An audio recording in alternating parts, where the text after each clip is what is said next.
7.1 દાખલા નંબર 5 તમારી સમક્ષ આ રહ્યો। ચલો જો તો સૌથી પહેલા તમારા અહીંયા જે એ બિંદુ છે, બી બિંદુ છે, સી બિંદુ છે ને ડી બિંદુ છે એનો ઈ એક્ઝેક્ટલી કયું બિંદુ છે ને આમાંથી શોધવું પડશે।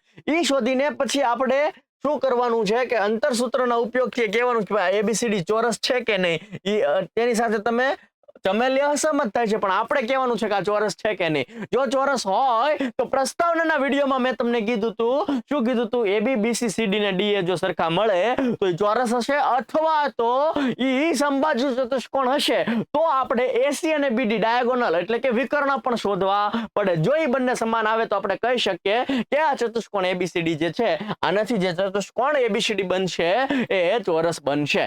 ઓકે, આપણે ચેક કરવાનું છે ચોરસ છે કે નહીં। ચલો ઓકે, તો પહેલા આપણે આ પોઈન્ટ લખી નાખીએ। આ એ પોઈન્ટ છે એ એક્ઝેક્ટલી કયો પોઈન્ટ છે, જો અહીંયા શું છે 3, અહીંયા શું છે 4, એટલે આ એ છે ને એ 3,4 છે। શું છે એ છે એ 3,4 છે, એ છે એ શું છે 3,4 છે, એ છે આપણું 3,4 છે। અહીંયા જો આ ડી અહીંયા 6 અને અહીંયા 1 એટલે આ ડી છે ને 6,1 છે। શું છે 6,1। આ સી જે છે એ 9 છે અહીંયા, અને અહીંયા 4 છે, અહીંયા શું છે 9 છે ને અહીં શું છે 4 છે। પહેલા આ એક્સ એક્સિસ જ લેવાની, એટલે આ સી છે 9 અને વાય એક્સિસ માં કેવું છે 4, તો 9,4 છે।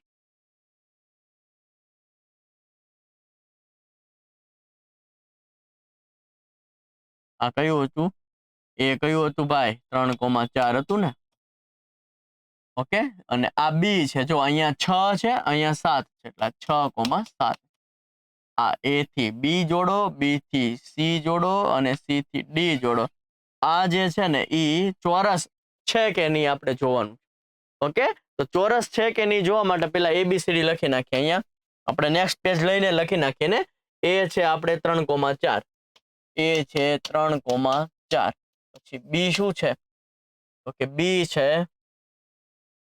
6,7, બી છે 6,7।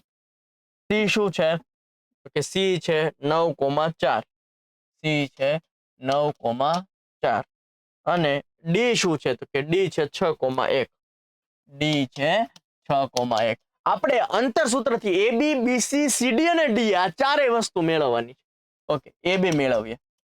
સૂત્ર શું છે તો કે x1 - x2 નો વર્ગ વત્તા y1 - y2 નો વર્ગ। એબી માટે જો આ x1 થઈ જશે, આ y1 થઈ જશે, આ x2 થઈ જશે, આ y2 થઈ જશે।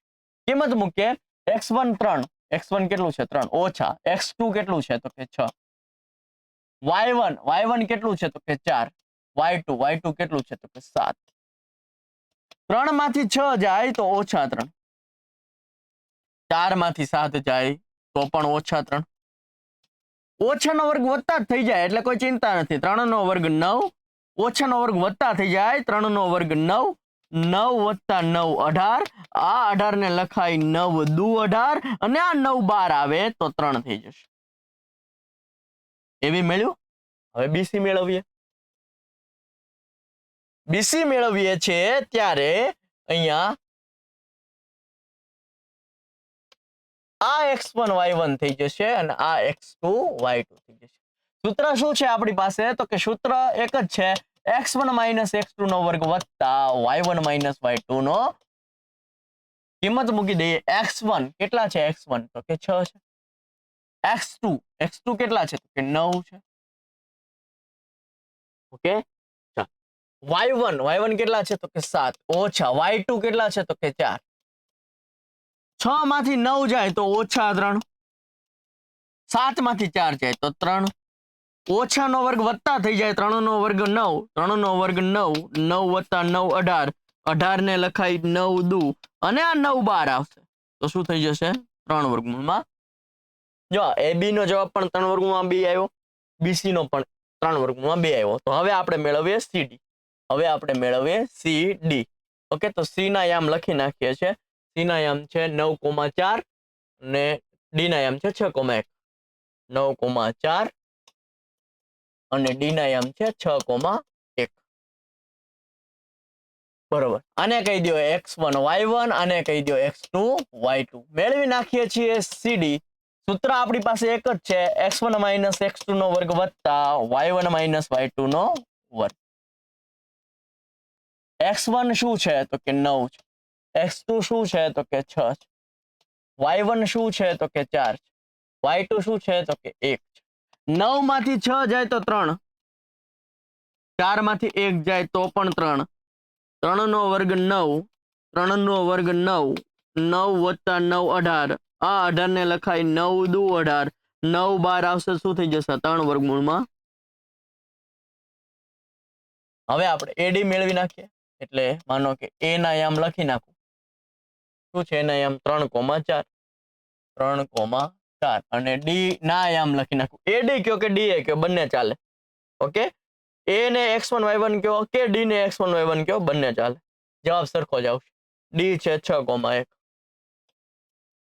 આને કયો x1 y1, આને કયો x2 y2. સૂત્ર શું છે તો કે સૂત્ર છે x1 માઇનસ x2 નો વર્ગ વત્તા y1 માઇનસ y2 નો. x1 શું છે તો x1 છે આપણી પાસે 3, x2 શું છે તો કે 6, y1 શું છે તો કે 4, y2 શું છે તો કે 1.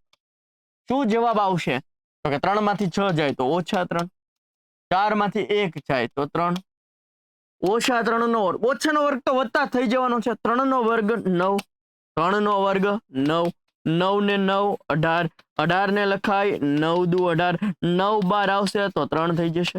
તો જો અહીંયા AB નો જવાબ 3 વર્ગમૂળમાં 2 આવ્યો, BC નો 3 વર્ગમૂળમાં 2 આવ્યો, CD નો 3 વર્ગમૂળમાં 2 આવ્યો, DA નો પણ 3 વર્ગમૂળમાં 2 આવ્યો.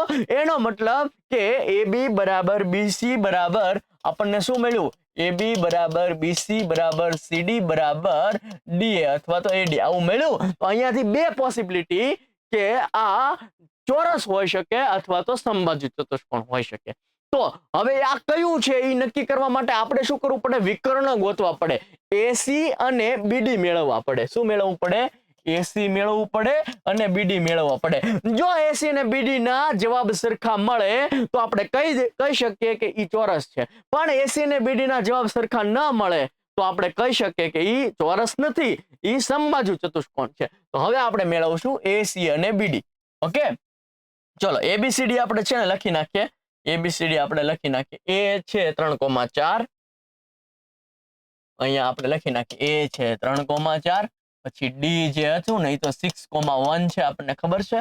B અને C જોઈ લઈએ.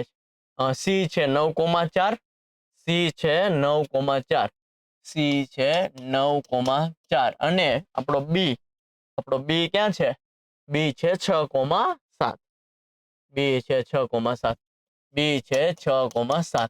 ચાલ આપણે મેળવ્યું છે AC. AC નું સૂત્ર શું છે, x1 માઇનસ x2 નો વર્ગ વત્તા y1 માઇનસ y2 નો વર્ગ. ઓકે, AC તો કે A ને આપી દો x1 y1 અને C ને આપી દો x2 y2. મૂકી દો સૂત્રની અંદર કિંમતો. x1 શું છે તો કે 3 છે, x2 શું છે તો કે 9 છે ભાઈ, y1 શું છે તો કે 4 છે, y2 શું છે તો એ પણ 4 છે. 3 માંથી 9 જાય તો -6 થશે, મોટી સંખ્યા નિશાની ને, 4 માંથી 4 જાય તો 0. ઓછાનો વર્ગ કરો તો વત્તા જ થઈ જવાના છે. 6 નો વર્ગ કેટલો થાય 36 વત્તા 0 નો વર્ગ 0, 36 વત્તા 0 એટલે 36, 36 નું વર્ગમૂળ કેટલું થાય 6. જો હવે BD નો જવાબ પણ 6 આવે તો આપણે કહી દેવાનું કે ABCD ચોરસ છે, અને BD નો જવાબ 6 ન આવે તો આપણે એવું કહી દેવાનું કે આ સમબાજુ ચતુષ્કોણ છે. ઓકે, હવે આપણે BD જોઈએ છે તો B ને કહી દો x1 y1 અને D ને કહી દો x2 y2 અને ત્યારે આ પાછું ભૂલી જવાનું કે 6, B નું શું હતું 6,7 હતું ને. ચાલ BD માટે સૂત્ર શું છે, x1 માઇનસ x2 નો વર્ગ વત્તા y1 માઇનસ y2 નો વર્ગ. કિંમત મૂકીએ. x1 છે આપણા 6, x2 પણ 6 છે.